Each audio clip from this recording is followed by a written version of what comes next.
Semoga kita semua selalu dalam keadaan sehat walafiat anak-anak. Amin. Sebelum kita memulai pembelajaran hari ini, alangkah baiknya kita berdoa terlebih dahulu. Berdoa dimulai.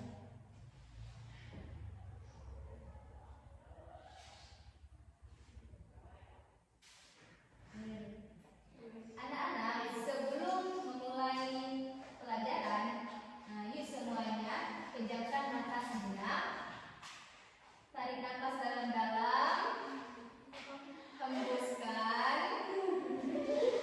Sekarang bayangkan indahnya langit biru, hamparan bumi seperti kandung pijak, pohon-pohon yang hijau, dan detak jantung kita saat ini.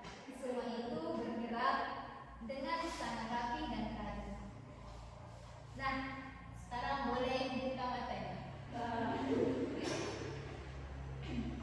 Ibu mau bertanya, siapa yang menciptakan dan mengatur alam semesta seindah Ibu. ini? Sekarang bayangkan betapa indahnya langit biru. Salah. Betul. Allah. Mengapa Allah disebut Maha Kuasa? Ada yang tahu? Karena apa? Tidak tahu ya anak-anak? Karena tidak ada satupun makhluk yang bisa menandingi kekuatannya.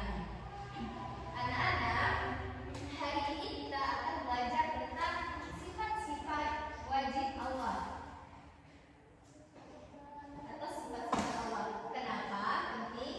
Karena ibarat kata pepatah, tidak kenal maka tak sayang. Bagaimana kita benar-benar beriman dan sayang kepada Allah kalau kita tidak mengenal sifat-sifatnya?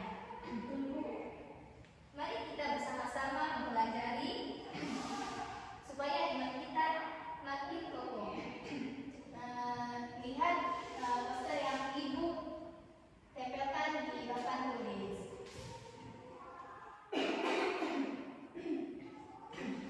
Hari ini kita akan belajar tentang sifat-sifat Allah. Di sini ibu akan menjelaskan secara garis besar tentang tiga kelompok besar.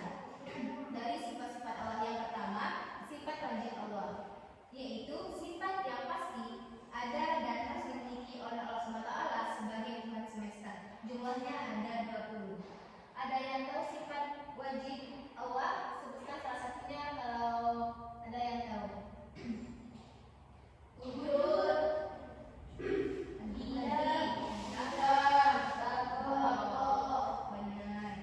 Wujud itu artinya ada, yang dimana contohnya kita tidak pernah melihat angin, tetapi kita yakin angin karena kita bisa merasakan tiupannya.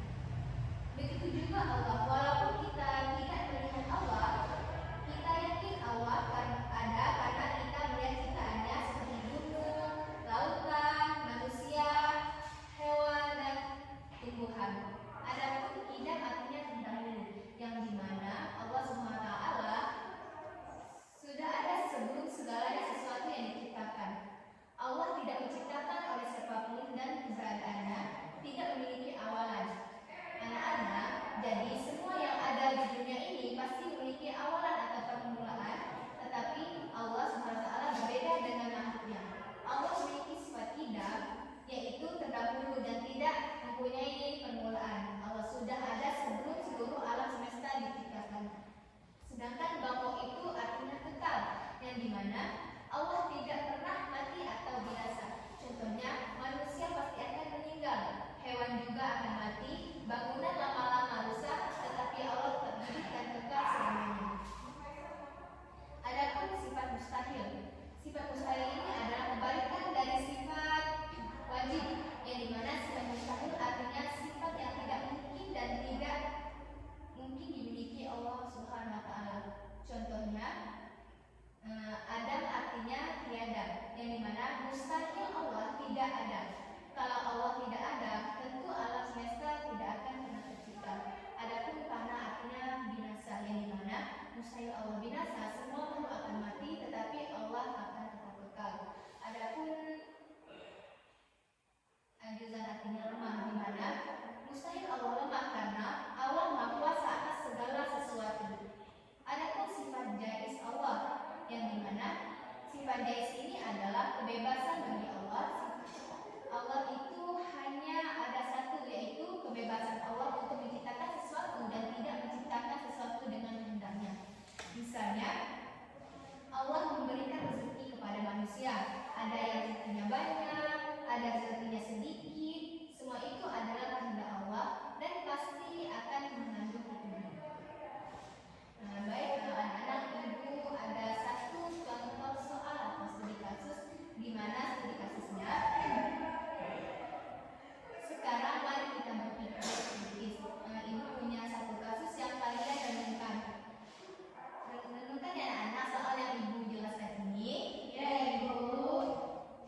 sendirian di kamar, tidak ada orang tua, tidak ada guru, dan lampu mati. Lalu ada uang di meja yang bukan milikmu. Kamu tahu tidak, ada manusia yang melihatmu. Pertanyaannya, bagaimana keyakinan terhadap Allah Subhanahu wa Ta'ala yang Maha Melihat mempengaruhi perilakumu saat itu? Ibu beri kesempatan kepada satu siswa untuk menjawab pertanyaan yang Ibu sampaikan tadi. Karena saya tidak tahu itu uang siapa, saya tidak berani mengambilnya, Bu. Karena walaupun tidak bisa melihat, Allah melihat segalanya. Benar, hebat, tepat sekali jawabannya. Nah, orang yang beriman tahu bahwa Allah tidak pernah tidur dan selalu melihat kita. Baik anak-anak, Ibu akan beri satu pertanyaan di dalam grup.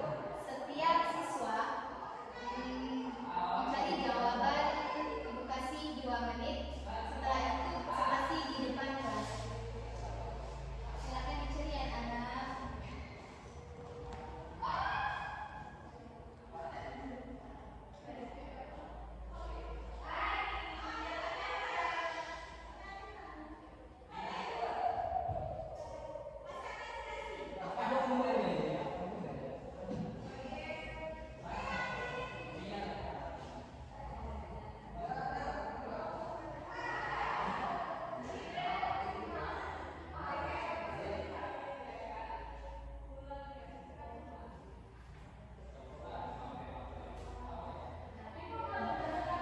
Baik, ada yang sudah selesai mencari jawabannya, silakan maju.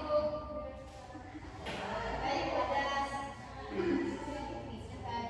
Mengapa sebagai seorang muslim kita wajib mengenal sifat-sifat Allah seperti sifat wajibnya, sifat mustahil, dan sifat jaiz Allah Subhanahu wa Ta'ala?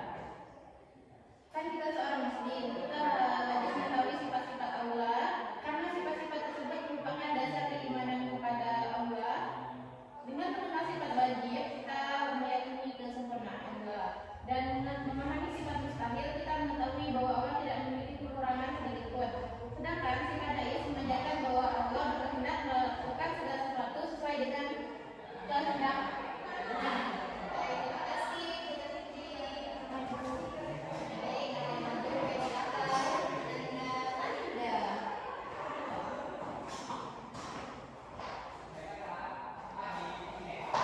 Baik, di sini saya akan menjawab pertanyaan mengapa sebagai seorang muslim itu kita wajib mengenal sifat-sifat Allah seperti sifat wajib, sifat mustahil, dan sifat jaiz. Sebagai seorang muslim kita wajib mengenal sifat-sifat Allah Subhanahu wa Ta'ala karena hal tersebut merupakan dasar keimanan. Dengan memahami sifat wajib, sifat mustahil, dan sifat jaiz, kita dapat mengenal kebesaran dan kesempurnaan Allah, memperkuat keyakinan serta mendorong kita untuk lebih taat beribadah, bersyukur, dan berakhlak mulia dalam kehidupan sehari-hari. Terima kasih. Maka sebagai seorang muslim kita wajib mengenal sifat-sifat Allah Subhanahu wa Ta'ala seperti sifat wajib, mustahil, dan sifat jaiz. Sebagai umat muslim mengenal sifat-sifat Allah Subhanahu wa Ta'ala adalah kewajiban karena menjadi dasar dalam membangun keimanan. Dengan mempelajari sifat-sifat tersebut, kita akan semakin yakin akan kebesaran Allah, lebih mudah berserah diri kepadanya serta menjadikan ajaran Islam sebagai pedoman dalam kehidupan sehari-hari. Baik, pada Putri. Baik, mengapa saya sebagai seorang muslim kita wajib mengenal sifat-sifat Allah seperti sifat wajib, mustahil, dan sifat jaiz. Jadi sebagai seorang muslim kita harus mengenal sifat-sifat Allah, yang dimana dengan mengenal sifat wajib yang